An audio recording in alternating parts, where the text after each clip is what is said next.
बड़ी खबर के साथ करते हैं। शंकराचार्य पर सीएम योगी आदित्यनाथ का बड़ा बयान सामने आया है।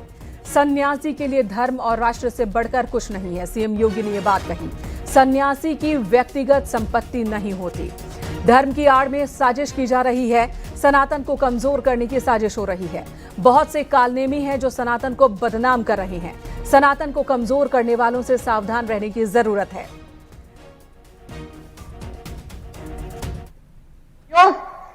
एक योगी के लिए, एक सन्यासी के लिए, एक संत के लिए धर्म और राष्ट्र से बढ़कर के कुछ नहीं हो सकता।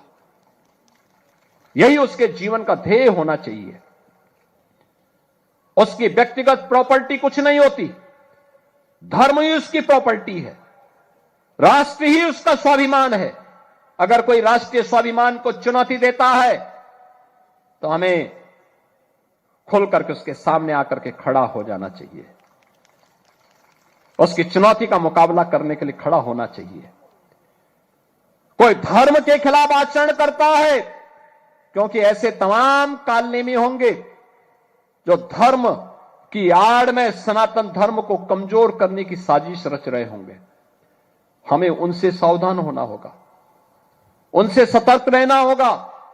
अगर हम सतर्क हैं तो कोई आने वाले समय में हमारी जो यात्रा चल रही है, आज भारत एक नई आभा के साथ आगे बढ़ रहा है।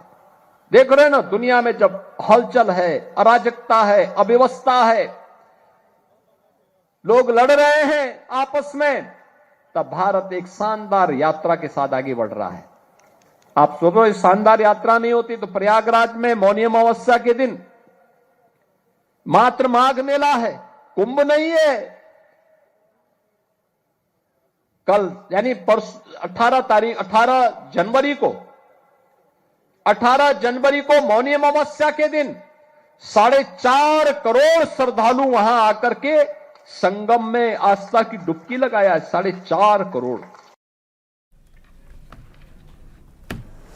तो सुना आपने किस तरह से सीएम योगी आदित्यनाथ ने बिना नाम लिए स्वामी अविमुक्तेश्वरानंद सरस्वती को लेकर ये बात कही है कि सनातन को बदनाम करने की वो साजिश रच रहे हैं। हालांकि उन्होंने नाम नहीं लिया किसी का। इधर सपा अध्यक्ष अखिलेश यादव ने स्वामी अविमुक्तेश्वरानंद को लेकर बयान दिया। उनका कहना है कि देश भर के सनातनी स्वामी अविमुक्तेश्वरानंद के साथ हैं। बीजेपी अधर्म करा रही है। बीजेपी अधर्म के रास्ते पर चल रही है। स्वामी अविमुक्तेश्वरानंद का पूरा सम्मान होना चाहिए। ये मांग अखिलेश यादव ने एक बार फिर रखी है। पूजनीय शंकराचार्य जी के पक्ष में तमाम सनातनी और पूरे देश के सनातनी उनके पक्ष में हैं। भारतीय जनता पार्टी जो अधर्म करा रही है, भारी मन से अधिकारी भी नहीं करना चाहते हैं।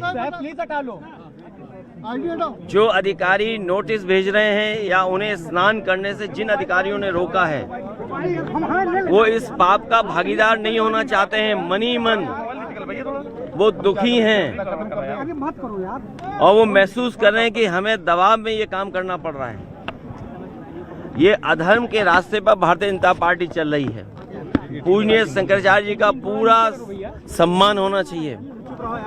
और अगर शंकराचार्य जी का ये सम्मान नहीं कर रहे हैं, गंगा स्नान या उस पावन स्थल पर उनके स्नान के लिए रोका जा रहा है, तो इससे बड़ा अधर्म क्या हो सकता है। अगर इसका कोई भागीदार है तो भारतीय जनता पार्टी की सरकार है। और अब तो भारतीय जनता पार्टी के कार्यकर्ता भी, नेता भी कह रहे हैं कि अधर्म आगे का सरकार क्यों कर रही है और क्यों करना चाहती है।